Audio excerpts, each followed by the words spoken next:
We'll do the reset, the reconnection, and we're live, ladies and gentlemen, boys and girls. Welcome back to Weekly Daily Wednesdays pre-shows. We were just talking about how, you know, after we got done talking about the excitement that is weather, we're old, get off our lawn. We moved on to more adventurous, edgy things like hardwood floors versus carpet. Man, you missed all that. Yes. Exciting. Hi, Earth Hi, Rohit. Hi, Linux Gnuru.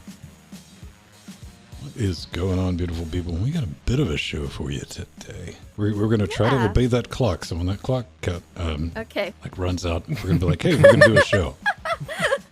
I'm going to go use the restroom soon. Well, there's the clock right there, so... Listen, girlfriend, we'll start without you. Actually, I'm going to go use it now. I'll get it over with. Okay, there you go. You guys. What? This goes for Yes, Pedro, I'm this a goes girl. for I me. go to the restroom a lot. That's... Because that's how I do biology too. works. I go... Go, just go. We're incentivizing, yeah. 10, 15 minutes later, I'm like, come on! Alright. Whoop, can't change the shot. That'll reset the clock. I could fix that, but I'm too lazy to do it, so I'm busy doing other stuff. I'm doing alchemy. It's going to be an adventurous next few days. Saturday's going to be a little... By this time next week...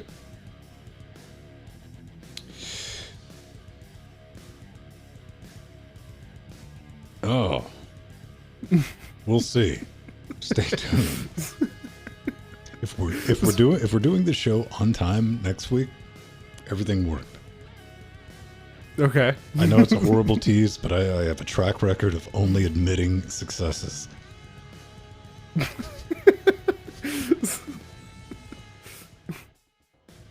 It's a valid strategy, man. Only report that.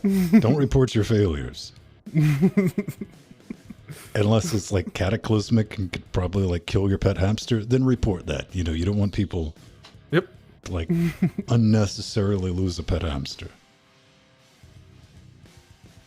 Yeah, and if it's cataclysmic, you really do want to own up to it, because then people will go, alright, okay. We'll sort it. Linux Neuro, he's trying to communicate. I'm just saying, man, you got a pretty tight data cap if that's the best we can do today.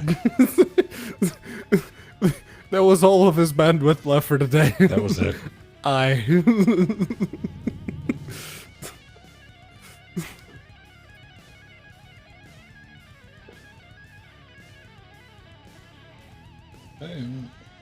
Half of all Chrome extensions have fewer than 16 installs? Yeah. Half of all Chrome extensions are crap. It's kind of the thing, though, is that when you think about it, like how many... You have like the 4 or 5 extensions that you might use? Yeah. Because I'll definitely throw on like Privacy Badger and NoScript. Because NoScript effectively is built in ad block. Yep. I use uBlock Origin and the extra one to get rid of the annoyances. And I have the VPN one, the Private Internet Access one, and Privacy Badger. Privacy Badgers, yeah, that's a default one. Yep. And it's Chrome, too. Chrome's just like, I'm jacked if Google disappears, man. Because they have all my passwords. But that's cool. That's all right. You know, I bargained with that devil. But it's like, oh, log into your Chrome sync. Oh, here's your plugins again. I'm like, jeez. You're making me lazy. I had that moment at work today because it's like we have like a little filter, you know, basically intercepting anything that goes in and out of our mail server. And it's like, okay, I need to log in to check on something. It's like, okay, that's my email address. Oh crap, what's the password? I know it has two-factor authentication because my work phone has the thing on Google Authenticator as well. So it's like, okay. I clicked on the password field. Password. Oh, neat. Cool. That bargain, man, of like, come on. Have I been to this website before? Please, oh please. Username login. Yes.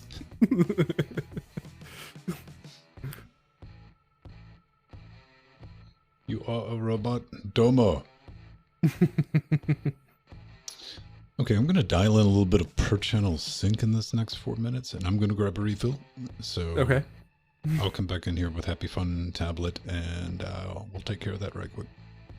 Cool. Oh, hi, Hello, Steve husband. Pennywise. And there's a booping Steve. Yes, he made it after all. He didn't think he was going to be able to because he's been so busy. Pennywise.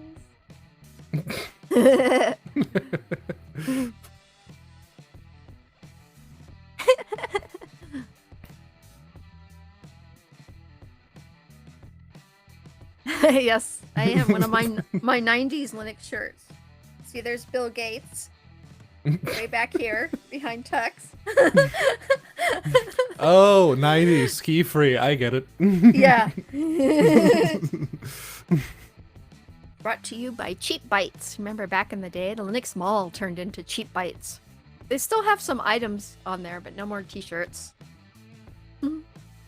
Well, everyone on the internet and their cats has a t-shirt right now. Speaking of which, store.linuxgamecast.com. Yeah. Go there, get yourself some LWDW shirts. Or some Francophile shirts. Yeah, I love those.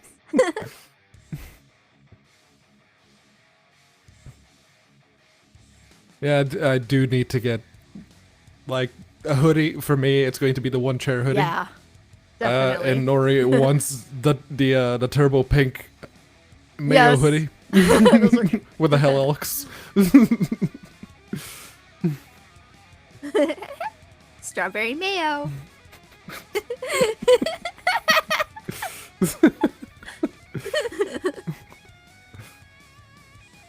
Yeah, whenever I said that to people at scale, they just started laughing because I'd get comments, "Ooh, like the shirt." I go strawberry mayo, and they'd look at me and laugh.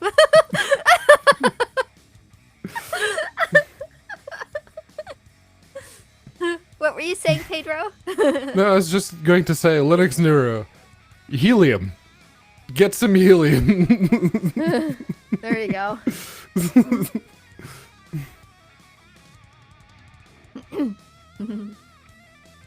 And you're going to need a bigger bag, but it's only 40 kilos. Why does this feel like it's empty? Shut up.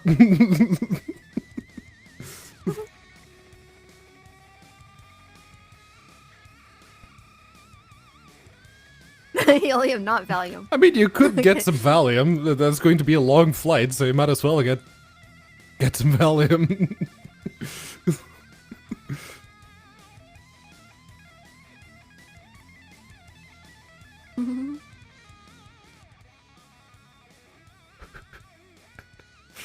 Oh yeah, that's right, Linux GNU. I remember that story. See? There you go.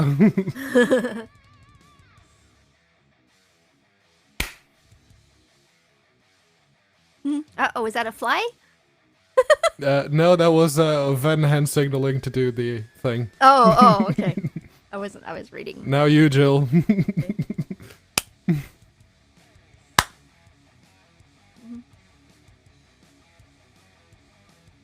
Was that a fly? I was looking at chat, not Ben.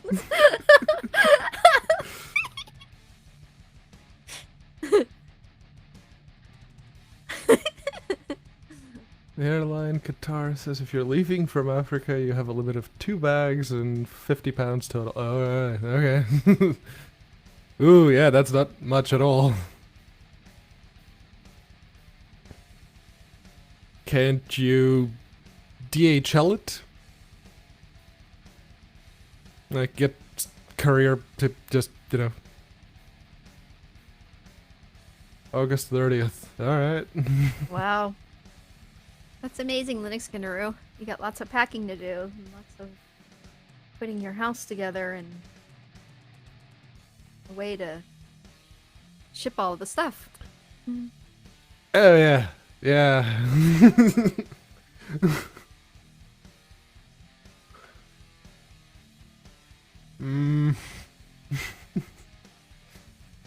Plus another $100 to ship on top of that, yeah. Aww.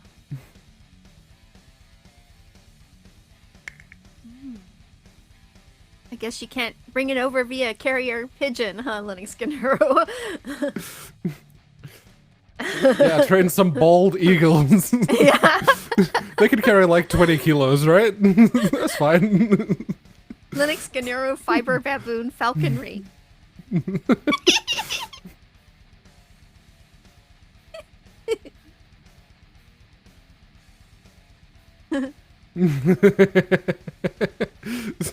Yeah.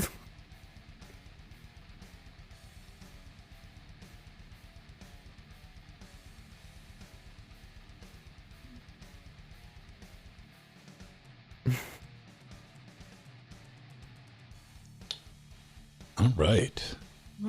Yes. Should be close. I get to set the screen time out on this tablet. I'll do that later. That's usually one of the first things I do whenever I get like fresh install on a device. It's like, okay, that's 30 seconds. That's not enough time for me to just be looking at it. So 5 minutes there. The first thing I do is I go in enable developer options, go into developer options and never time out while charging. If you're plugged in. Yeah. I do that too. Because I'm like, you got to understand, tablet, you're a media consumption device 99% of the time. And Yep. yeah. Unicorn Mug, is that your pet name? Yeah. Oh.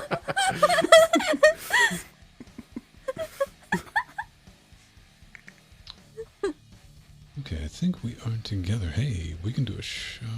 Sync's not perfect right now, but we're not going for perfect. Okay. Okay. It's close. Main reason we're not going to perfect because things are going to change drastically in the next few days. Yes. This is a test to what we've done is break out all the audio channels. If you follow me on the Twitter thing, that's what I was up to yesterday. And I was like, that was too easy. I don't trust this. The reason that was so easy is because I've spent so much time getting Jack tuned in on the back end and over the network. So it's going to be fun.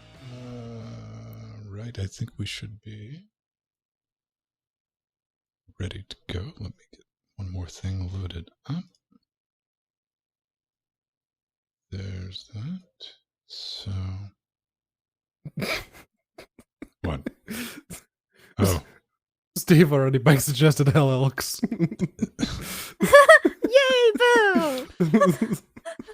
The real story is Steve's been, and thought he was doing models. He's been learning basic scripting. He's created a bot to simulate, to make people think he's paying attention.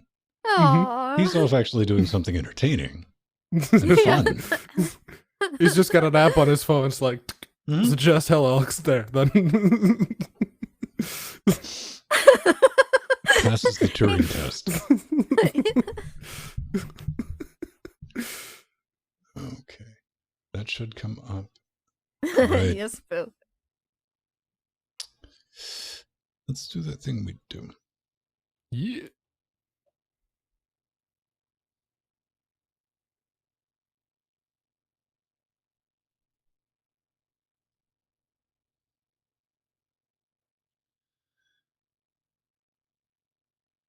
One, two, and three. 1, 2, and 3, and 4. Okay, so we're going to do that. Seems legit. Yes.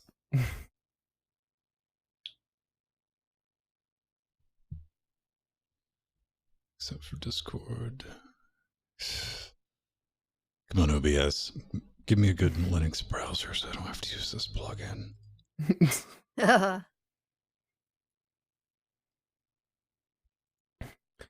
Or plugin developers, how about a refresh every 5 minutes?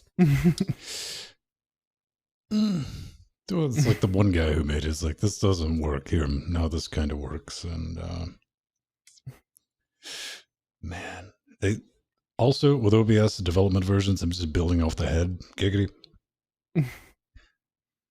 0 F's given on the UI. It is. Like as soon as when I went into that, it's like, I wouldn't wish that. The only way I know where things are is because I knew where things were. It's a kaleidoscope of nightmares. Kind of like this show that we're about to do in 3, 2.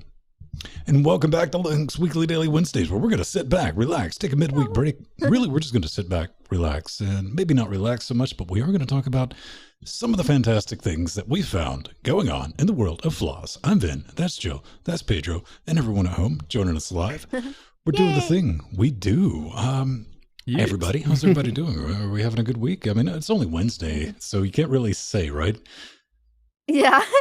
No, I'm definitely having a good week.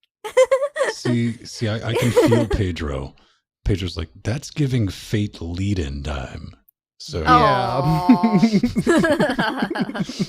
Let's not tempt karma. Yeah, I'm always a little scared about that, man.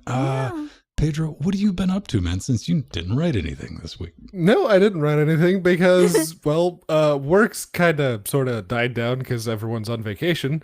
And, nothing major has been going on here. I've been screwed off at work all week, and that's slipped in my personal life. Pretty much. Jill, what's up? Oh, boy. So I had a great time once again as a guest with Chris Fisher on Jupiter Broadcasting's The Friday stream, where I gave out 3 Linux Steam game keys to 3 lucky winners of an online Who Wants to Be a Millionaire game. It's so much fun doing that. And thank you so much to Chris for sharing the Linux love and letting the Linux Game Cast be part of your streams. It's awesome. Thank you. Well, it's a good thing you got the nicest one of us.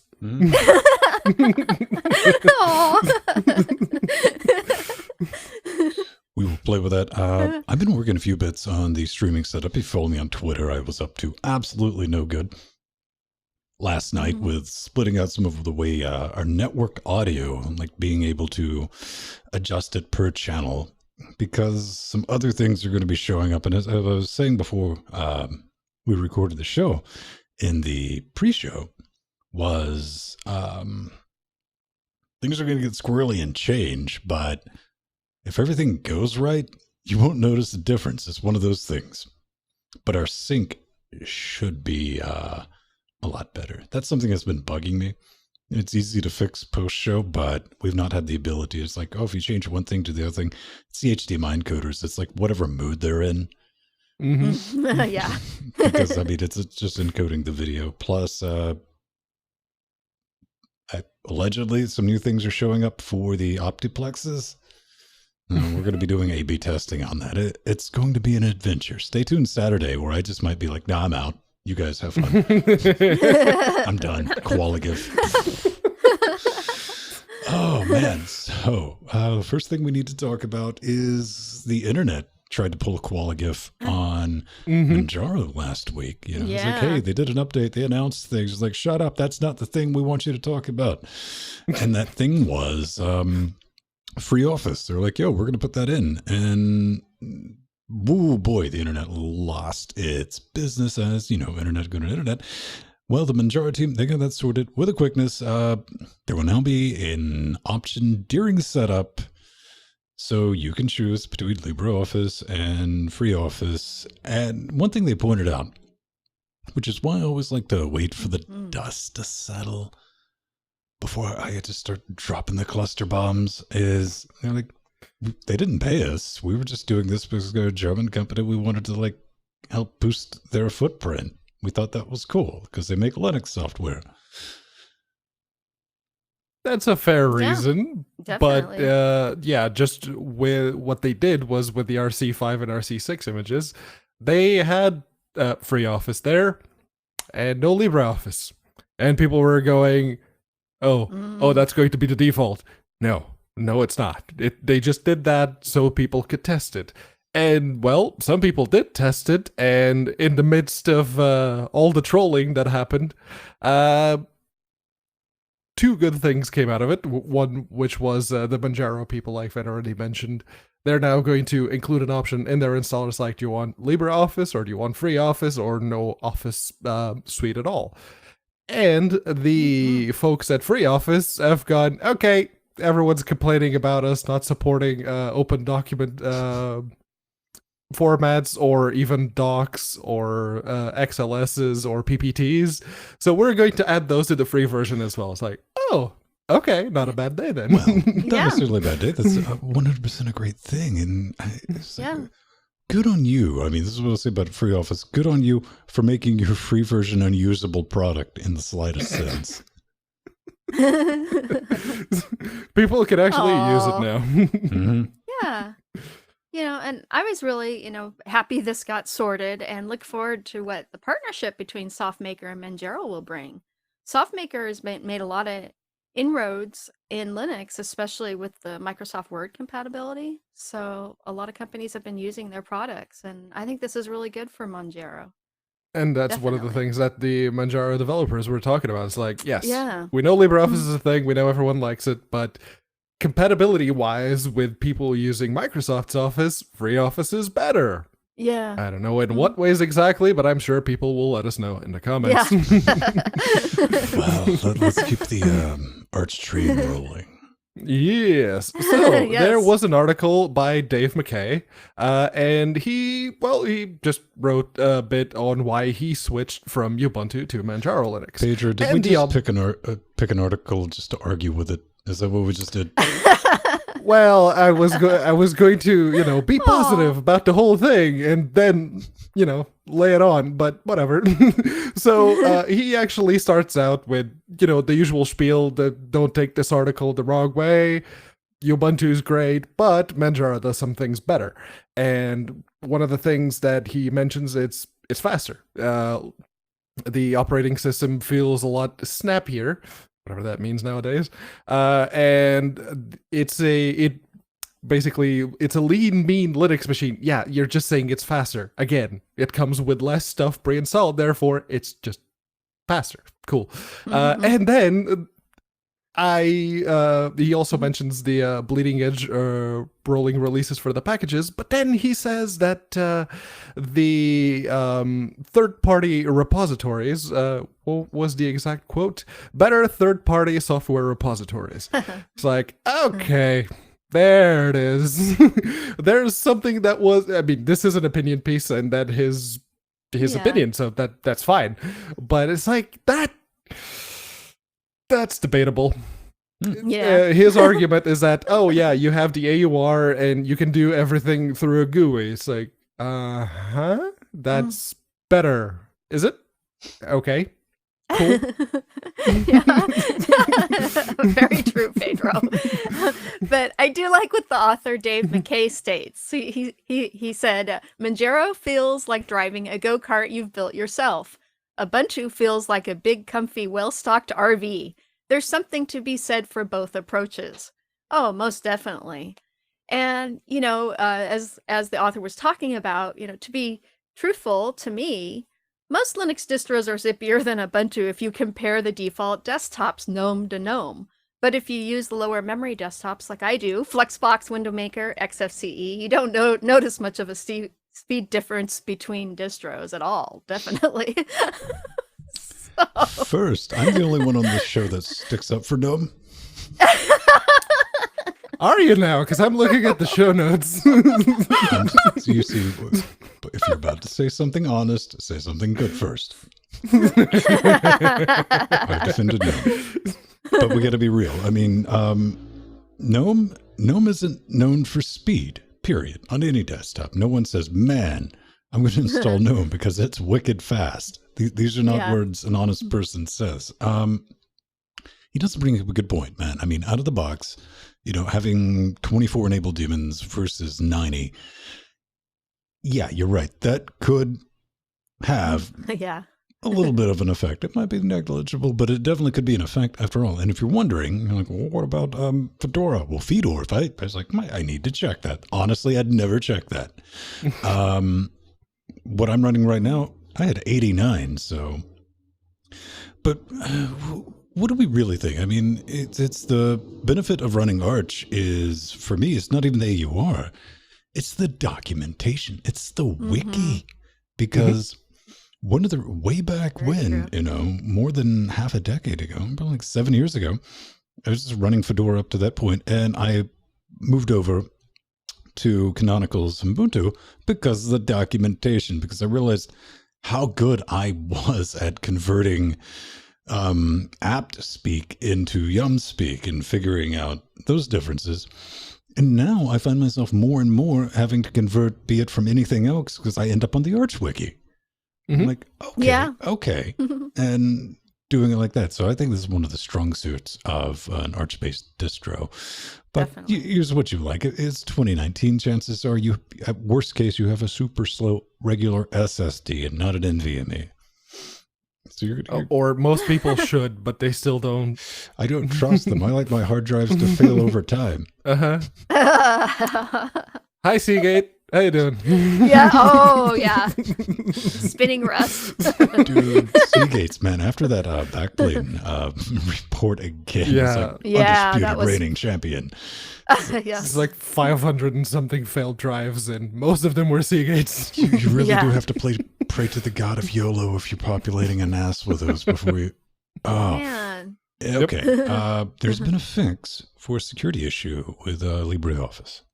There has, and it was basically when the vulnerability was announced, the fix was already out. That's not always the case, but that's for the next story. This one, well, it's LibreOffice version 5.6.5, which was supposed to patch the security hole, is still vulnerable, but they have actually released the proper fix now. So yeah, it's a macro vulnerability. Like you've seen in Microsoft Office forever. Basically, since macros were implemented into Microsoft Office, they have been an avenue for getting malware onto people's systems. And this one was not that much different. Basically, the Libre logo, which is a little bit of functionality that lets you create macros for LibreOffice, it can be used to run arbitrary code. And they have the proof of concept, which is an infected file that you run the macro and it starts up the calculator on Windows. So it's like, oh, okay, that's escaping its own sandbox and launching another application. Ew, bad LibreOffice. You'd think with, Microsoft's history of macros that they would have been extra careful, but no. Hey man, there's nothing wrong with a little Mac attack every now and then. Oh yeah. So the author, Tim Anderson, thought that making a separate ODF document with macros, such as ODFM, would be a good idea, like the docm word counterpart introduced in Office 2007. And I actually agree in light of this vulnerability. I think that's actually a really, really good idea. And I really, really want the document foundation to fix this, because I don't want the tutorial, the coding tutorial with my turtle graphics in LibreOffice having any similarity with infected Microsoft Office Clippy macros. Definitely. And so this vulnerability comes in hand when you run the tutorial for learning logos code. Yeah. Macros. It's just, you've made a poor life decision if that enters your day-to-day life. Here we are. All right, fair enough. Anyway, that's not the only vulnerability we're going to talk about. Yeah. No, it's not. And this one is a bit worse because it's going to cause him physical pain because his babby desktop. I don't really like KDE that much. Oh, he I does. prefer it to the other desktop environments, Right. but I don't really like it that Right much. next to his Justin Bieber poster. It's KDE. See, I don't hear an immediate Straight up denial. blank wall. But yeah, no, this one is 0-day vulnerability that was dropped on Twitter a couple of days ago by someone who clearly has an agenda. And basically, if you're running KDE frameworks 560 or below, which is to say basically everyone at this point, because that is the most recent stable version, and what this does is a malicious .desktop file, so basically a shortcut in Linux. It can load arbitrary code from the thumbnailer script that the KDE frameworks makes use of when it reads the .desktop file. It's like, okay, there's the icon line. I'm going to grab that icon that it's pointing at. And if it's not an icon that it's pointing at, but instead a malicious intent thing, then that will very much trigger this particular vulnerability. Now, it is very unlikely that you will be downloading .desktop files off the internet. You shouldn't be doing that anyway, and this just makes it worse. The annoying part is, let's say you're downloading a Git repo of something, and it just so happens to have a pre-built .desktop file in one of the folders that you're not even aware that it's there.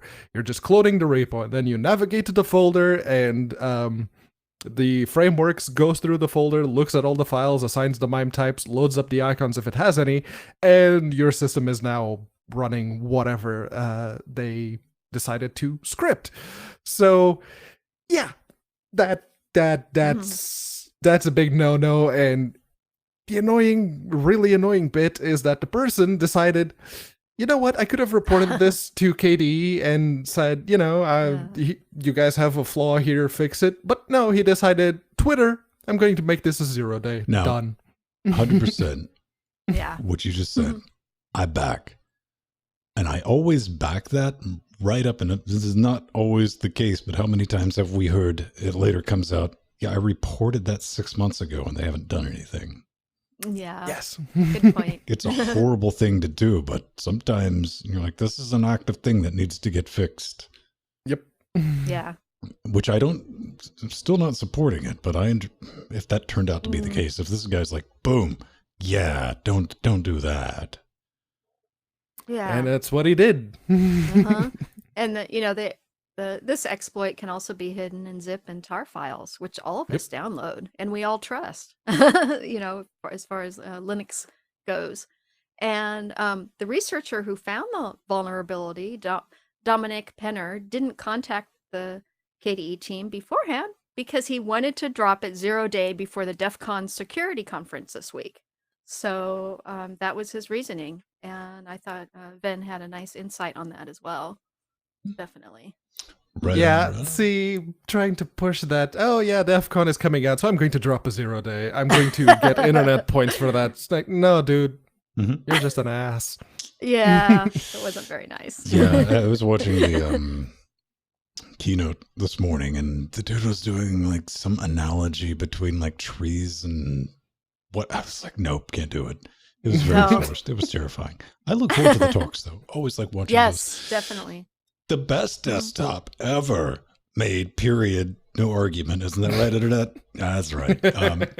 414 pre-3 is out. This is the final pre-release. This is, they said, hey, we don't even know if we're going to release this, but they're like, we're going to give you some extra time, kick the tires, and play with everything. There's updates to session, window manager, Thunar, the panel, all this business. Power manager, that was kind of interesting. It was like, okay, because apparently there could have been some type of argument, if you were running another power management daemon. But this is going to take care of that. Hopefully everything's going to get hammered out, and I think they're going for the end of August release on this. But yeah. Jill, I know you were saying that, there were definitely some updates to XF Window Manager 4 I'm running pre-2 right now. I'll be running pre-3 probably by the end of the week. And I really want to get rid of Compton Not because I think Compton's bad. It's just a bit of a hack to, it's like, well, make sure that launches on startup. And sometimes Compton and the Light DM don't like each other. So part of starting this particular box is Control Alt F2, Control Alt F1 to get back to everything. And everything works. They've added, hardware acceleration where it's not all hammering the CPU. 99% there, man, except for when I have Chromium or Brave or Vivaldi, anything running Chromium has a stutter when you scroll, which makes me a sad panda. Yeah. Well, they did include support for the long-awaited XFCE4 screensaver, which is integrated with the XF. Our wait is over. Desktop. It's finally here. I know. It's just they've been talking about it for so long. So now it's here, and was added in this release. And the XFCE4 panel has had many bug fixes to its plugins as well, including taskless fixes for the new group indicator, the directory menu, and clock. Yay, we could always use fixes to the clock. And like Ven was saying, like that of XFMW4, the XFCE4 panel also has compositing issue fixes and includes fallback for missing icons. So that's really awesome. That definitely was an issue.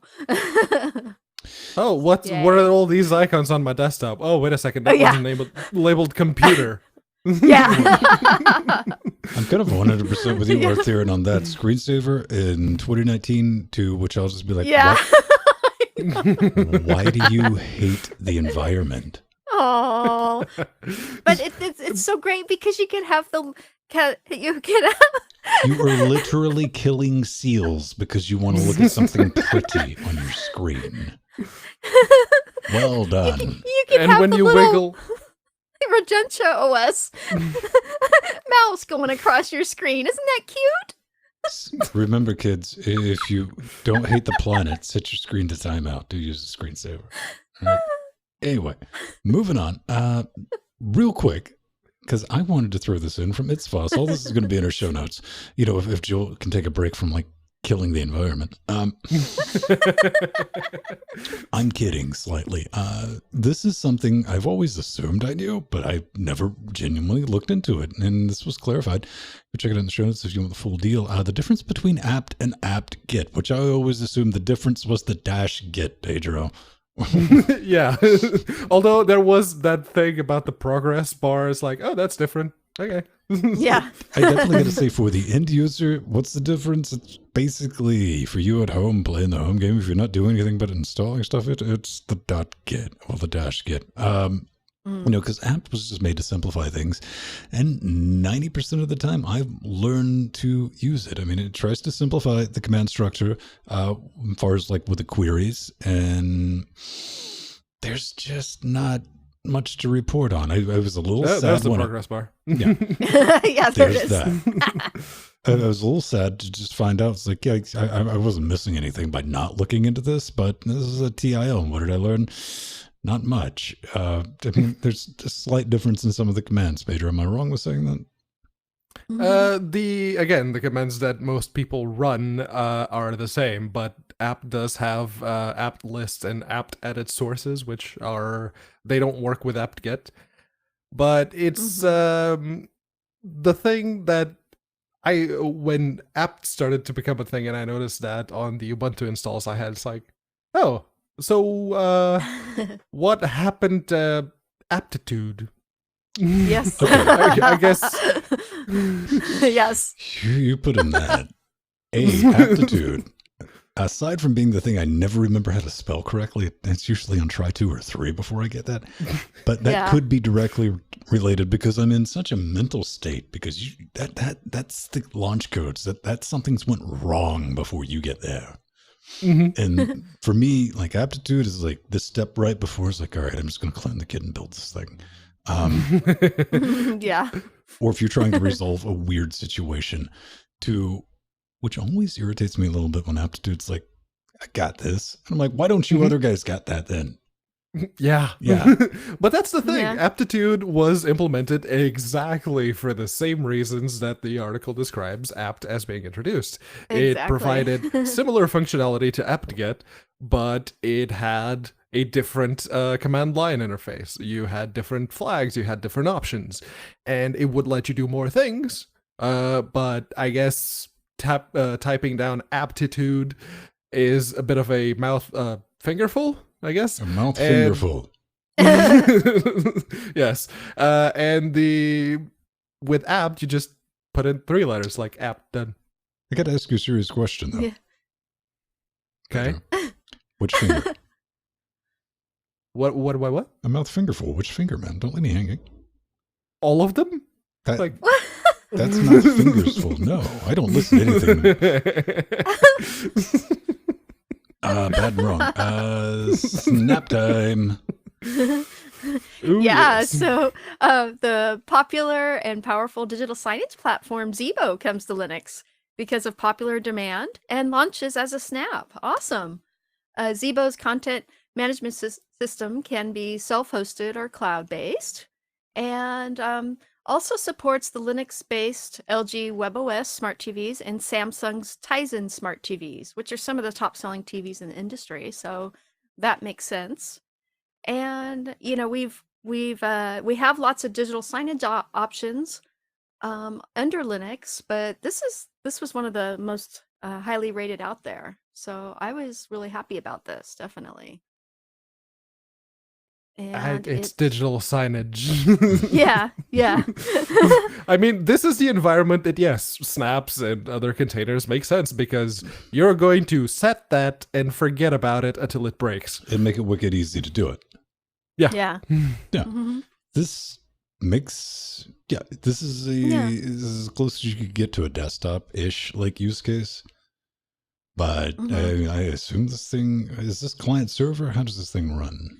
Yeah, so if it's self-hosted, of course, you don't have to pay a fee. But if you use the cloud-based option, you pay a monthly fee, and it was relatively inexpensive. But they support multiple screens at the same time, which is really nice. All right. Yeah, which some of the other options under Linux don't support multiple screens. I don't know, man. You could be vintage and just like make your own banners like we did back in the day.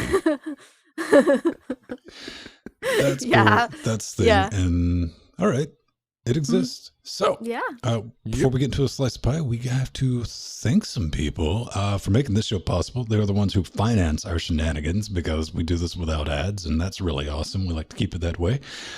Starting with our latest Patreon. Who is that, Jill? Yeah, so we have Cowbird Boy, who is our new Patreon. Although years ago, I remember seeing him in IRC chat. But now he's officially a patron of ours. Thank you so much, Cowbird Boy. That's beautiful, and I hope it's accurate. It's like, what are you talking about? 114 beautiful party patrons taking us $257 a week for all the things we do, which is this show, Saturday night, Tuesday streams, Thursday streams, and Friday streams. You do it a couple of things we like to throw in there: access to our Discord and anything that we're going to be, some of the stuff we're going to be doing in the studio, which is going to be some alchemy stuff. That'll probably go up a week early, just as a thank you for helping us make this possible. But we got wish zones. Pedro's got one, Jordan's got one, I got one for the studio. Bunch of boring stuff. You guys have straight up enabled cheap mode. We're way ahead of where we would have been with our little budget. And t-shirts, those are awesome. Clothe yourself in questionable merchandise that'll make people ask you, like, what's that about? I'm like, I have no idea, but I just watch it every now and then. And it's kind of brilliant. But Pedro, you got a new thing. You opened up your mailbox and somebody was like, hey man, I'm going to poison you. Wait, no, they're not. They're going to give you a... Nice. No, the other way. Yay, AT2020. Yes. It's an XLR version of the T. Brown Memorial microphone that is currently in front of me. And it came with a really, really nice note. And I realized that as soon as I pulled it out of the packaging, there was also like a card. A gift Aw. for you. So the card reads the same as the note, which says, I've been listening to your podcasting work since 2015 and have enjoyed your unique perspectives on what's happening in the Linux world. Well, at least, you know, A, he's got a sense of humor, and B's messing with you, right? Yeah, no, that's from Chris B. And seriously, Chris B., clearly we don't agree on everything, but thank you. Thank you very much. Thank you, Chris. That is awesome. A man in Tanzania who's about to leave Tanzania kicked us over another thing that Yes. anything that requires me to like crawl around and do work shows up. This is if you look to the left, Jackbox is now literally in a box. It's a cube box. It's the It's a stool. You can sit on it. dude, Corsair. 100%. That's the I think 450 or 540D. I forget what it is. It's a big cube and it's got like the power supply in the back. Very specialized case. I would not recommend anyone buy this case unless you need something quiet with a lot of room, because it's effectively an open air case. It has got like some suggestion mesh on the top and some suggestion mesh, and it's a suggestion for the dust not to fall into it, which dust, like whatever. And then on the back, like I'm gonna add a filter to the fan supply, but what it does, it has 340 millimeter fans and options to put more that I can barely spin, because something we have to do is keep that box cool, because that's doing all the audio and it can't be loud, which is always a fun challenge. So thank you, Linux Neuro. Continue to be awesome and safe journeys. Yes, definitely. Back to New York. It's good. Just hop in Discord and watch that happen. So kids, slice pie time, and this one's full of diabetes and happiness. So yes, cherry pie, yummy. So this is computer vision for the Raspberry Pi, and you know, in the past it has performed very slowly, and until this device, the Luxonos Depth AI, came along. It uses a carrier board to mate a Myriad X VPU and a suite of cameras to the Raspberry Pi compute module. The Myriad X is a vision processor capable of doing real-time object detection and stereo depth at over 30 frames per second. And here's Ven showing one of the cameras. There's two grayscale cameras that actually measure the depth, even though that's in color. So it bypasses the Pi's CPU and sends data via USB, which gives it 5 times the performance boost using the Intel Myriad X chip. And what's really cool is the goal is to make a device that helps bikers avoid dangerous collisions. Awesome. And, you know, to me, Jill, this is like predators hunt humans. That's all this is. Yep. Very true. So true. But yeah, it's interesting because it's using 2 grayscale cameras for depth and then regular color camera to define the objects. But it uses the heat from the objects in depth. that didn't make any sense. I'm sorry. It's like you got a mouthful of finger, man. I did, just like Pedro did. I'm sorry, Pedro, I swallowed your fingers. Oh, it was you this whole time. Dang it. This is where I have to sadly remind everyone I'm the responsible one on this show. Think about that real hard. This whole time, Jill, this whole time. Yeah, yes. But yeah, no, it's really awesome. It's basically you give your Pi a pair of eyes to get that depth perception with an actual camera to it, and you can make that. Basically, you can put that to use in so much stuff. And the thing is, like Jill mentioned, they made this for the compute module. The intention is for it to be used along with the compute module on whatever device the compute module is plugged into. But you can also run it through USB. So, yeah, if you have something like this, and if you don't have a compute module or anything that could run the compute module, you can run it with a regular Pi. Yes. And you too can hunt down Arnold or Glover. Yes. Get to the chopper. And they really should make a 3rd movie in the Predator series, shouldn't they? Yes, no. they should. Yes, right after they're done with the sequel to The Matrix. Yep. Hey, if you want to tell us about your movies, ideas, thoughts, hints, allegations, or maybe just a suggestion, head over to our contact page. Indeed, and like Ven said, you can leave us all of your plot suggestions for that movie that you've been dying to actually get produced. But just be sure to pick LWDW when you hit the contact page, because that's how you can send some feedback our way. And we will be more than happy to feature a little trailer for that movie. If it's, safe for YouTube. Completely offside topic. Just in case I haven't made you feel old during this episode, the 20th anniversary of The Matrix re-release in theaters. Awesome. It's coming up in a few days, I think. That's exciting. Yeah, it was the 90s, wasn't it? Yeah. Yeah. You don't remember leaving the movie film for theaters, like fighting with your mates? You're like, right. I was in college. It was 1999. I was, 1999. Wait, did you reach over and pause your Smash Mouth CD and be like, oh, man, 13? Yeah. Yeah. Aww. Hey, now. I can barely remember. All right. First bit of kit comes from Nathan, who writes, this came from Facebook. You can send us a message here. You can leave it on. Yeah. Patreon. All right. Behind the scenes, Pedro, and I was like, what's this? We didn't even know that was it's built in. Apparently, you can send us messages, because Facebook's like, you're a company. I'm like, okay, fine. And then Facebook's like, give us money or we won't help. And I was like, we're not giving you money. See, I didn't curse, almost did. Nathan writes, it's a question about the interface that we use to bring you our dulcet tone. The CFCA 1660. He's like, I'm looking for a Firewire interface to actually record 8 inputs. I'm about to convert our multimedia studios to, post-production stack over to Linux full time. Good on them. He's thinking about using traction waveform. If Audur can't handle 8 simultaneous tracks, they no longer puts, because, you're going to eat up 8 if you're just miking a drum kit, period.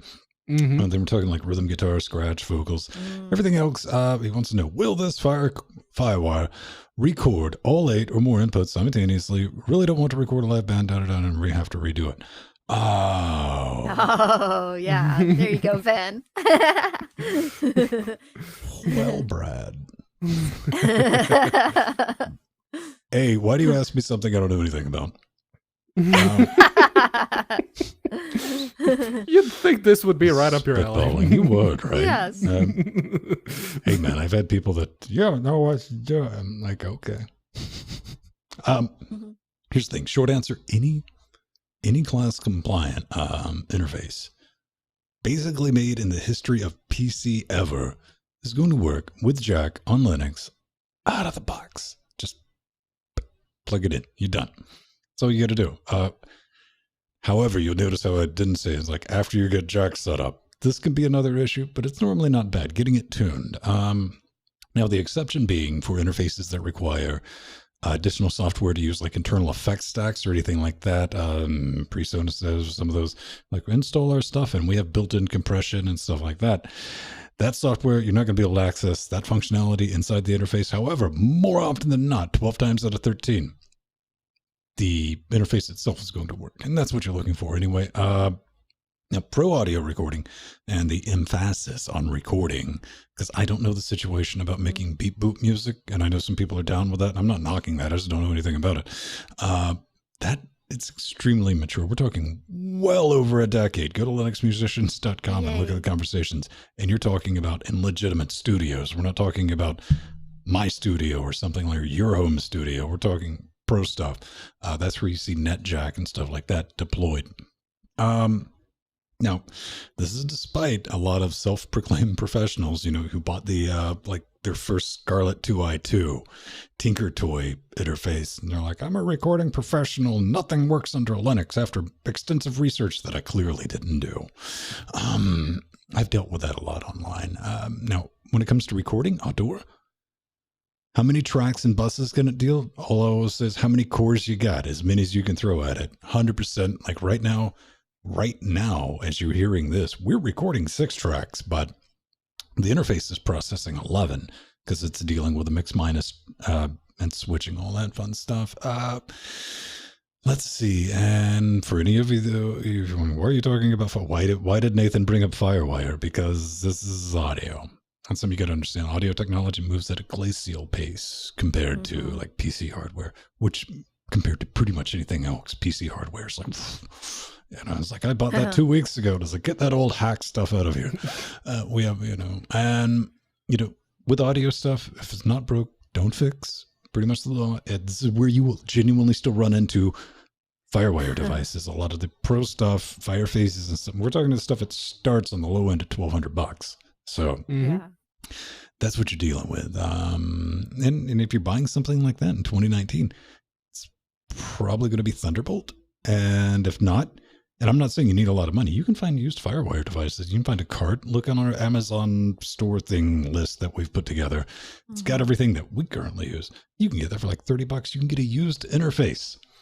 Firewire interface like Focusrite, even if you're like, I want that anyway, for like $100. So go ahead and you want some. Now USB 2 works. I would say up to 4 channels. You're probably not going to have a bad time, but you are going to have weird and unusual headaches with like, it works better in this port, which can be true, unfortunately. Oh, yeah. Yep. So keep all that in mind. And if you're going to be buying an interface, regardless of if you're in the States, go to guitarcenter.com. I know, knee-jerk reaction, musicians like, no, but go to their used section because they have every store they have, their inventory is clocked into that thing. And I've gotten so many good deals off of that, especially if you're like, I want to buy that Scarlett 2i2 that it's a great product. It's just, you're buying the perceived value, which is like $150 more than what it's worth. If you want to buy it for what it's worth, get it used. You can get it for like $75 instead of $200. Pro tip from Old Man Vin. Now, up next, Thunar crashing. Yes. Yeah. So up next we have Troubadour. And they're asking about Thunar. It's like, this is mostly aimed at Ven, who seems so infatuated with the XFCE set of applications. Granted, I am too. If any of you use Thunar as your main file manager, how do you deal with it crashing so often? Mount a remote file system, crash. Remove files by the hundreds, becomes unresponsive. This is probably due to the GVFS backend though. And some random crashes out of nowhere. It seems this is a known issue. I've even started learning C in order to attempt to fix it. But the code base is so complex. It will take me years. Ugh. Love you all. Keep up the good work. Less than 3, less than 3, less than 3. Aw. First off, if it's going to take you years to fix something, you pick the right project. Yeah. At that trajectory, you are 415. You are right on track, man. Here's what I'll say. GVFS, nothing but headaches for Thunar. I mean... Not just Thunar. Well, okay. I've initially, because we have a 10 gig link between the Threadbooper and Jackbox because many reasons, and I was like, okay, well, I'll set up GVFS and use it. I mean, things like Jackbox needed to be on before I could cut on the thread ripping system, or if I'd open Thunar, if it would disconnect, it would cause weird hangs and just mysterious, like, I know what this problem is. And so I just quit dealing with that. I went, I just use SFTP, and Pedro and I are both SSHFS. If you want to get sexy with it, that's one way to do it. But as for mass deletion, I think Katana left a thing here in the notes too. It's like, I've never even considered that. Hey, each to their own. I don't trust myself enough with a GUI. Get off my lawn. Don't control A, shift, delete. Yeah. I would never. Plus, it takes so long. I was like, this is so much quicker just to start at star with a little RM sauce thrown on it. Gone, done. All right, next. Instead of like, collecting files to be deleted, waiting, yes. Like, nah. But that could very well be a problem with Thunar. I wouldn't know. Jill, you got some thoughts though. Oh yeah. I've actually had Thunar crash when deleting lots of video files. How dare you slander Thunar? What's wrong with you? But I haven't experienced as much crashing as our feedback person has, but Troubadour. So, but I have experienced that a lot when deleting lots of files. So I haven't been using Thunar that as much anymore. I mostly use PC ManFM and MLFM2 as my file managers of choice. And what's nice with PC ManFM, you can go directly into console, as well as MLFM2. So that's a nice option.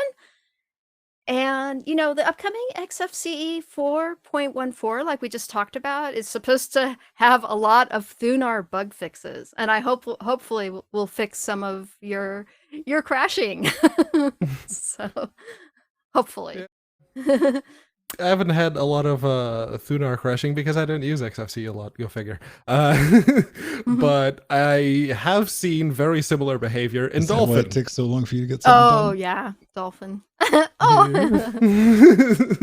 But I've seen very similar behavior in Dolphin, especially if you're using the GFFS backend to try and mount anything over the network. It tends to just freeze. It's like, oh, okay, so how about kill? And then the entire KDE desktop crashes at the same time. Oh, neat. Great. Yeah. Yeah, SSHFS. Like Ven mentioned also, SFTP. Yeah. I just use, the only reason I'm using SFTP right now is because I already had SSH set up on Checkbox, and I'm lazy. I need to log into that once a week, and I'm just like, boom, save that bookmark in Thunar, drop it right there, save the password, so I just click on it. It's like, I'm in.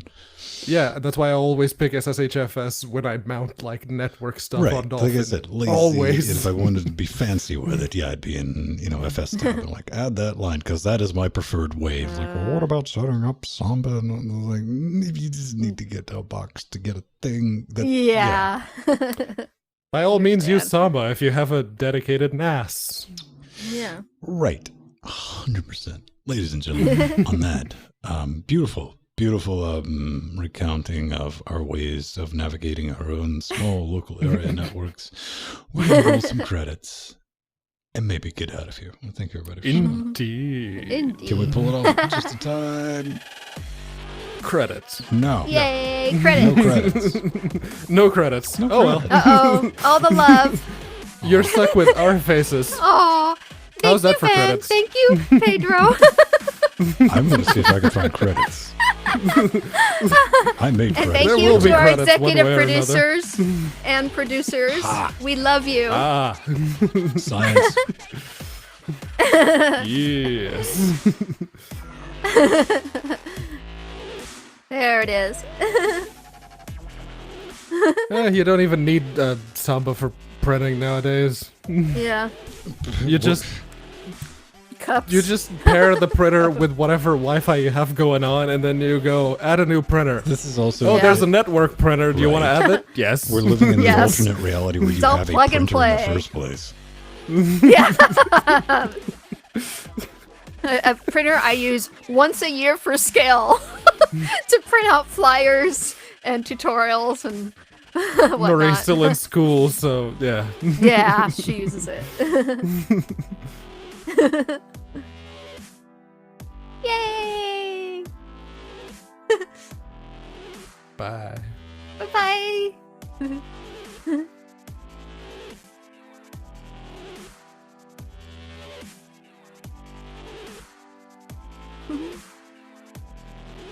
Aw, thank you, Pennywise. How dare you? Trying to hurt my fifus.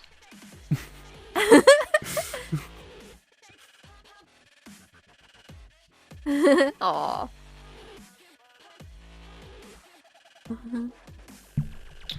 It is, man. Oh, and Linux Neuro, I saw your thing earlier about getting back into Neverwinter Nights. Yeah, that game has that nasty habit with me. I start playing and it's like, I can finish this chapter.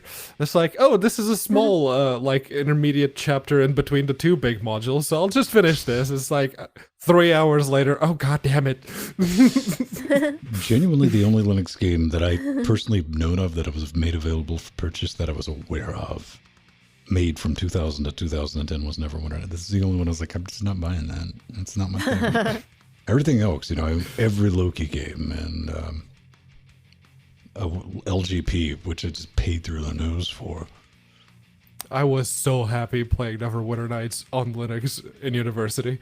It's like I got the Ubuntu 5.10 CDs because it came with 2 CDs, the install CD and the live CD. Yeah, that was cool. And I installed it just like I had the 80 gig hard drive on my laptop at the time. It's like, okay, you get 20 gigs for Ubuntu and the other 60 stay for Windows. And it's like, okay, let's try some games on Linux. And it's like, wait a second, Neverwinter Nights has a Linux version. Okay, how do I get this up and running? Ooh, that's when I started to learn that AMD's drivers, or ATI's drivers back in the day, on Linux, were terrible. But as a pro tip, I don't want anyone to burn an unnecessary heretic purchase, but the DuckTales Remastered is 75% off. It's £2.99, and it's going away forever for realsies on digital distribution, like in 10 minutes. Okay. Oh. It's going to be like that Transformers game from Platinum that beat 'em up. That was really awesome. They're like, yeah, no one can have it anymore. Bye-bye. And what was it, Lego Star Wars? Yeah. Yeah. It's Disney being Disney, probably a little licensing run out. And so, yeah, it's going to be off Steam. Yep. Artheron. Right now, I have 2. I have the Corsair... What's it called? M55 RGB Pro that... Oh, god dang it. Who gave me this? Someone gave me this.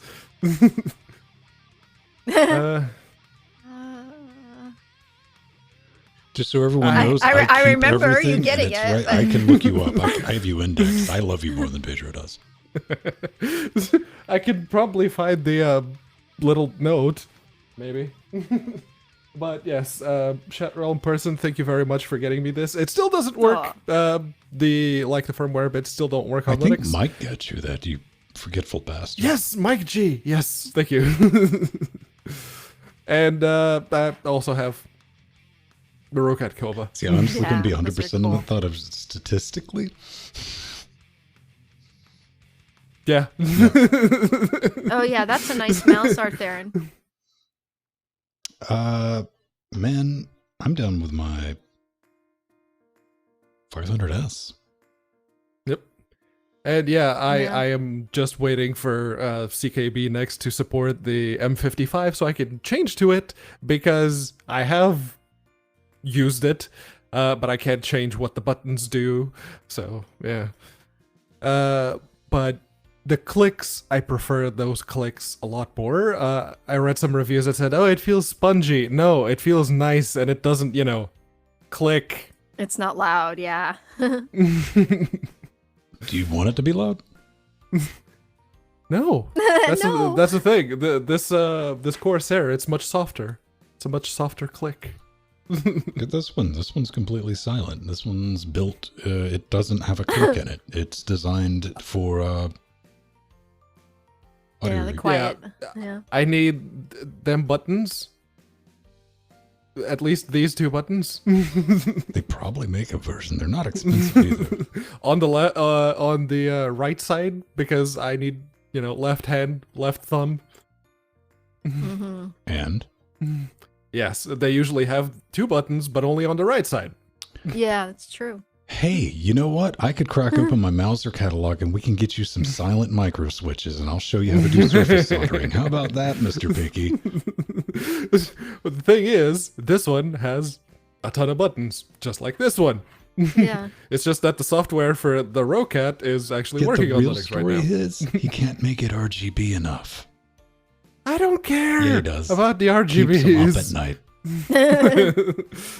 I mean, this one is just red now, so it goes along with the red of the keyboard. That's it. But yeah, no, I like the mouthfeel. The mouthfeel. No. All right. No. TIL. Hand feel. I love... We're learning things about Pedro. First fingers, then mice. Your computer mouse is your mouth, kids. But yeah, no, the hand feel for this one is great because it's taller, so I can actually rest my whole hand on it and not touch the desk, which is nice. Yeah, Ven needs one of the old 90s ones. Yes, look at him. Oh, Ven, did you used to love one of my favorite mice in the 90s was the Logitech Mouse Man, because it had space for all your fingers. It was like the glove-looking one, and it was great for doing. Put my hand over it like that. Oh, see, for me, it fit my hand. Oh, I have small hands. I use a mouse like this, Jill. Like claw. This is how I have to use them. Yeah. Those were good for doing animation. They weren't good for gaming, but they were good for doing art animation. So that's why I love that. What's with the oral fixation? I smoked for 12 years. Well, cigarettes. Smoked cigarettes for 12 years. I'm just saying, ask that on Saturday and we'll get a different answer. At least you will.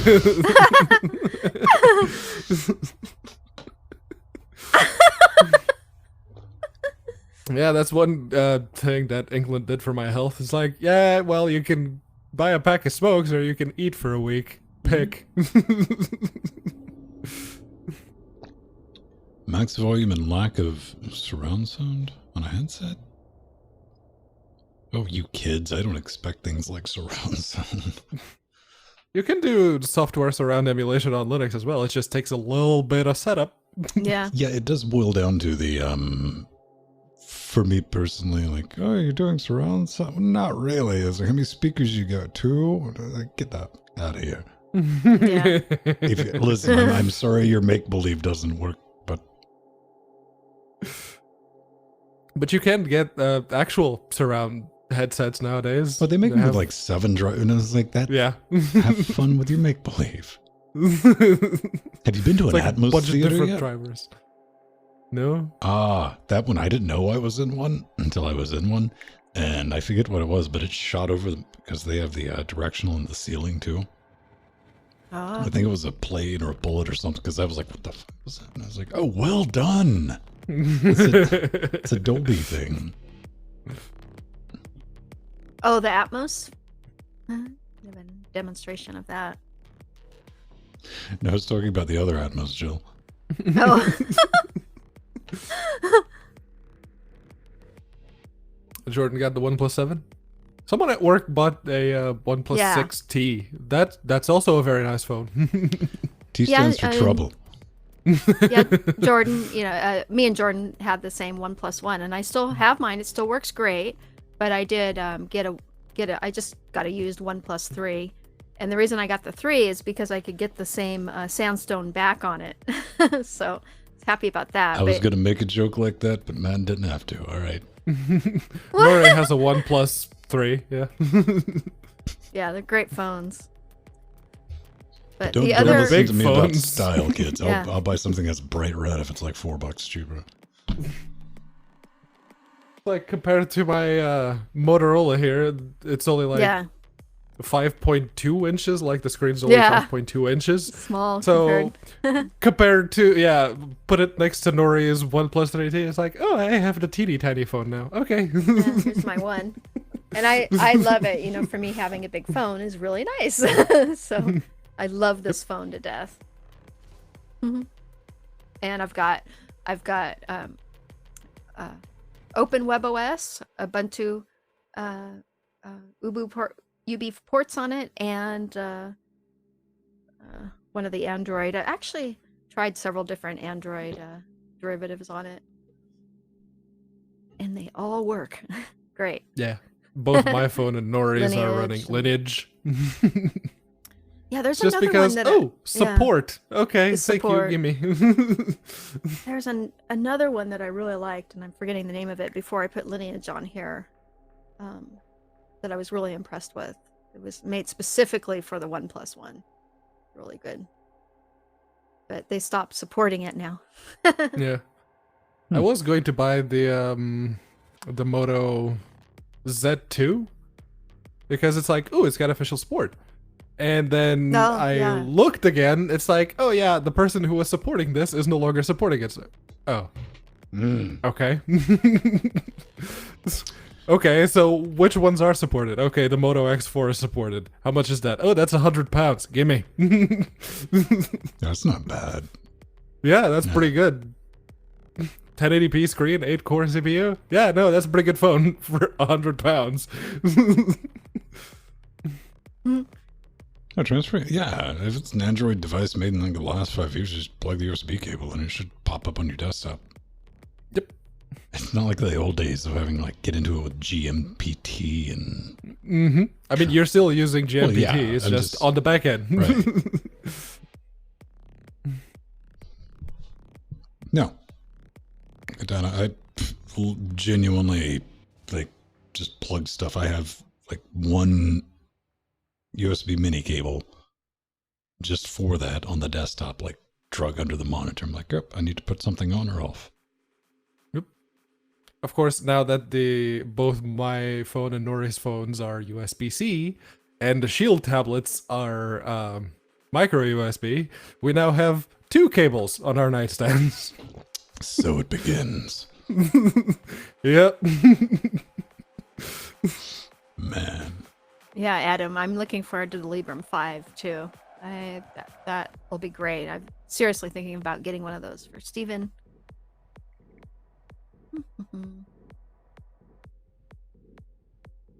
I want the I want the Pine 64. Yeah, there's that too. Yeah.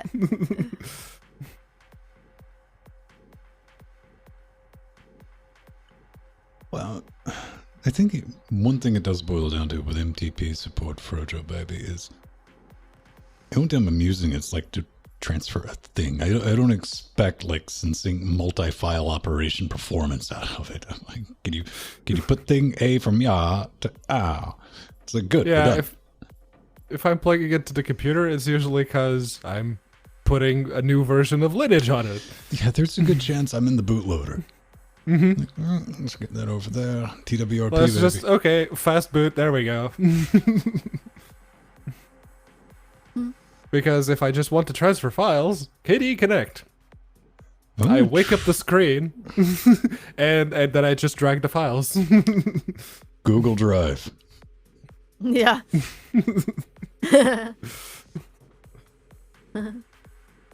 But yeah, I'll be keeping my OnePlus One around because that's one of the official UB Ports phones. And Sandman, he uses it also to do his developing UB Ports. I just love this phone. And OpenWebOS works on it. So I'm going to have 2 phones for a little bit. That's why I wanted to find a really cheap Nexus 5, because everything is compatible with it. Well, that's the same with the one. It's the play-around phone. Yeah, this one actually has more compatibility, the most out of all of them. It runs every operating system, whereas the Nexus 5 has some. Most 90% of them. Does it run Kali NetHunter though? Yes. Okay. Kali, yeah. Yeah, this is the one. Yeah, that you can run Tizen on it and everything. But yes, Pedro. Speaking of which, my hubby has a Nexus 5. There's a reason for that because I made sure that he got a Nexus 5 and I got the OnePlus One so that I could put all the things on it. Yeah, she made sure of that. She's like, I get the good one. Here, you can have the Nexus 5. But I love the Nexus 5, and you can get them like $50 now on eBay for a good one. So, see, she's just saying all this in case Steve's still listening. She's like, that Nexus 5 is great. Yeah. But yeah, Nexus 5, it's a good one. I like it, but the screen was just too small for me. The irony of it is the OnePlus One, this phone was my hubby's, and I ended up kind of using it instead. Yeah, repatriating after you got done convincing him that the Nexus 5 was the better phone. It's because it's a bigger screen and I could see it better. So that was, and he understood, and it was way too powerful for what he wanted to do with it. So, This is the speech. Yep. Mm-hmm. It's like, well, you're never going to use all that can do. Gimme. Yeah. It's practically going to waste. I mean.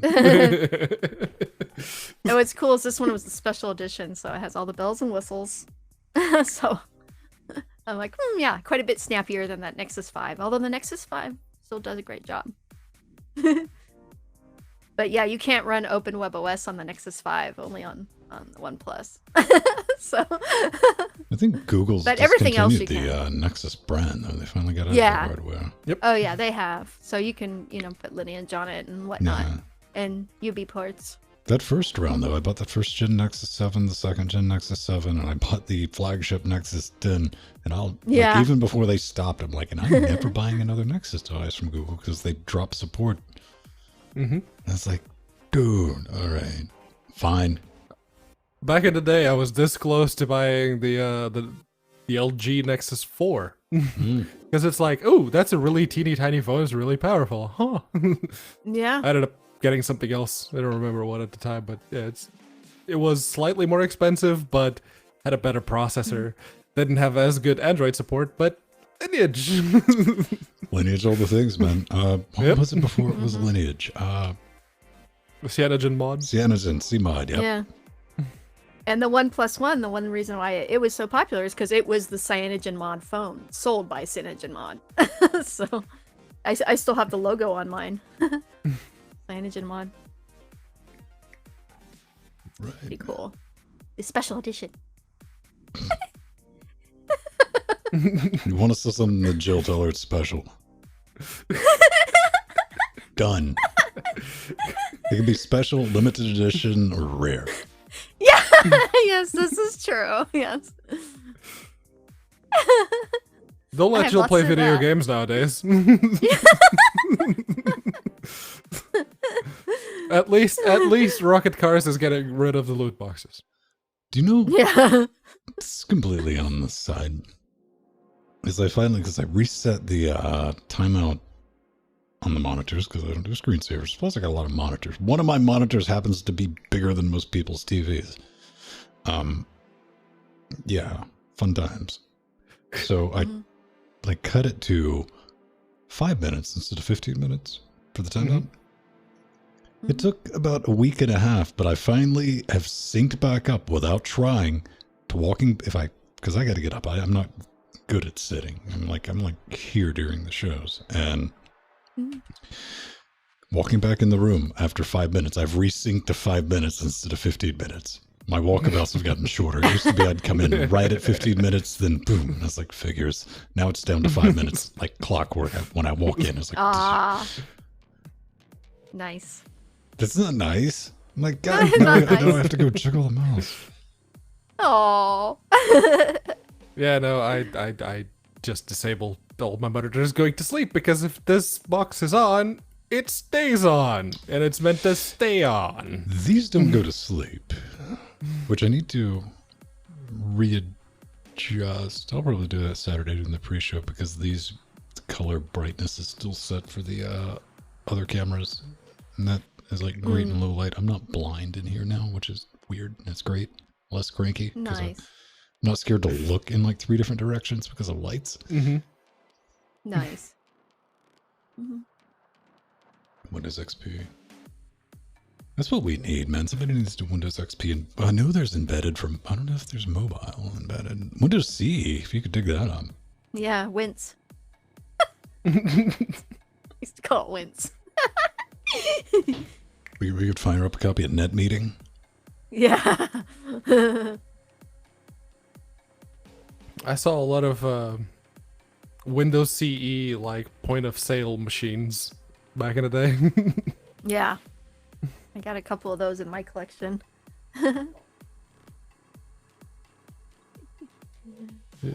And Windows Wince netbooks too. That was actually a thing for a little while. I have a couple in the very early 2000s, like 2001, 2002. I remember a friend of mine, Wesley, I referenced, he's got more money than sense, and he showed up with an impossibly thin like laptop, because it didn't have any hard. It was running off, eMMC Remote. back then. There's no telling what he paid for it. I was like, what? And it had Windows. I was like, what?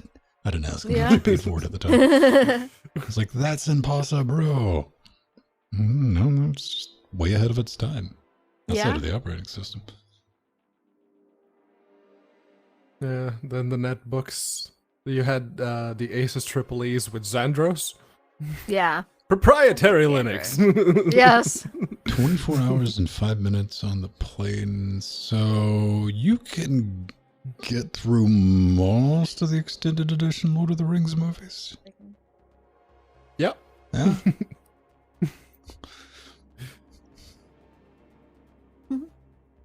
I was looking over here because I have my Wince netbook under there.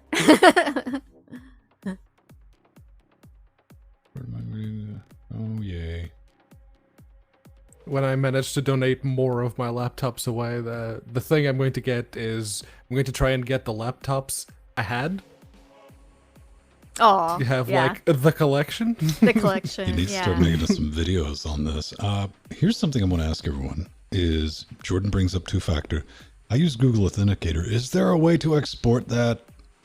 No, didn't think so. But there is a way around it. You take a screenshot of the QR code, and then you can use that screenshot to set up a new authenticator. Where do I get that QR code? Is it just like right in there? No, it's on the website when you're setting up the account, and you get the QR code. I need it from mobile device to mobile device. I don't need it from. Wait. No, that's the thing. The QR code shows up when you're setting up two-factor authentication on anything. No. Here's what I'm asking. Okay, I have Google Authenticator right here, right? Mm-hmm. I need these 4 accounts on another device without having to go through each one and set them up. Yeah, I don't think you can do that. That's what I was asking. Okay, that saves a lot of time. Always clarify, kids, before you start digging around. Like I said, there's a way around that. So this is my Jitsi just froze. Yeah, mine just came back. It froze for about 10 seconds. Yeah, that's because I left Is yours screen still time froze? Oh, okay. Okay. So this is. Let me refresh. Give me a sec. Oh, yeah. You better get it in, Joe. We're going dead in 2 minutes. Okay. This is. No. This is literally okay. So this is my Lexibook laptop. It was one of the first Windows CE devices, colored a bright neon orange, and it's very rare. Oh, Pedro. He's there. Just needed to kick out the other session. I do, it works great, and I got Tiny Core Linux running on it as well. But right it on. was it came out just after the IEEE, the EPC, which I have behind me, the original one, and but it was a free gift from a friend, so I can't complain, and it works great. It was never used. It was still in cellophane when I got it. It's a great little computer. Bloodstain free. That's the best kind. Yeah. All right, I need to beautiful. We can. Oh. Yes. Well, we got to bounce out of here. Bye, everyone. Bye, Jordan. Bye, Artherin. Bye, Rohit. Tonight's going to be Go Ninja Go, trying to get stuff done. Yeah. I got to get on that. Everyone, stay safe or not. I'm not your boss. Yeah. That's great. If you're going to do something dangerous, take a picture. Send it to me. I'll love it.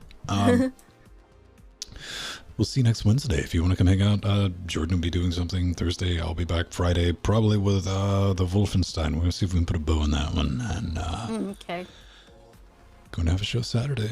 And that'll be a thing. We'll be there partying. Come give us a hug.